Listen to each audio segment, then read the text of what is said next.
sa inyong lahat dyan sa Pilipinas at welcome po sa aking channel. At kung bago pa po kayo sa aking channel, ako po pala si Mary at gumagawa po ako ng videos tungkol po sa mga tanim dito po sa aking backyard garden sa abroad. At kung hindi pa po kayo nakapag-subscribe, subscribe na po kayo at paki-like at share na rin po ng aking mga videos. Maraming salamat. At ngayong pong araw po ito ay mag-harvest na naman po ako ng aking mga tanim na kamatis kasi ang dami na hinog. So, kukunin po natin sila. So, tara!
Yeah?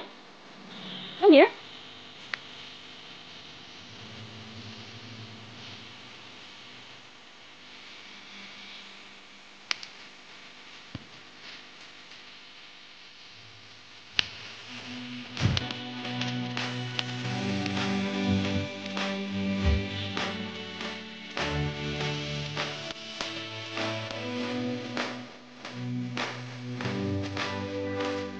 Ito yan.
Ito po ang aking mga na-harvest na mga kamatis at aking backyard garden at napakarami po nila.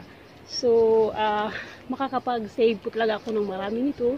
Katulad po ng kamatis nito, ito po yung heart shape dito, tinatawag nila na corn to beef. Ang mahal po ng kilo nito, nagkakahalaga po ngayon ng 5 to 6 euro per kilo. So, ang dami ko pong naitanim po nito. So, yan. At ito po naman, yung tinatawag po nila na nuarus, ibang klase din siya at same din, ang mahal din ng kilo nito.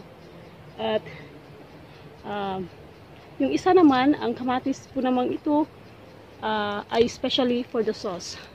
So, nagtanim po talaga ako ng marami para may stock po ako winter, ilalagay ko po sila sa pot para po sa aming sauce at mga tomato paste. So, gagawa po ako ng aming homemade na tomato sauce para hindi na po bumili ng mga tomato sauce at napakaganda po nito ay organic po ang aming mga kamatis at wala pong mga pesticides na nilagay.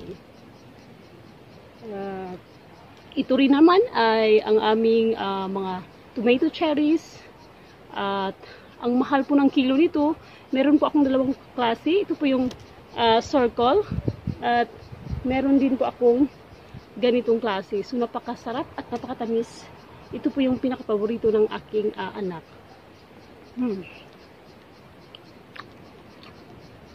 Sobrang tamis po niya. So, yan. Tomorrow siguro babalikan ko po ang aking mga kamatis kasi sa makikita nyo po ang dami pa pong mga hinog soon. So yan, sana po nagustuhan nyo ang aking video for today, at kung nagustuhan nyo po ito, huwag nyo pong kalimutang mag-subscribe, like at share nyo na rin po ang aking mga videos. Marami pong salamat.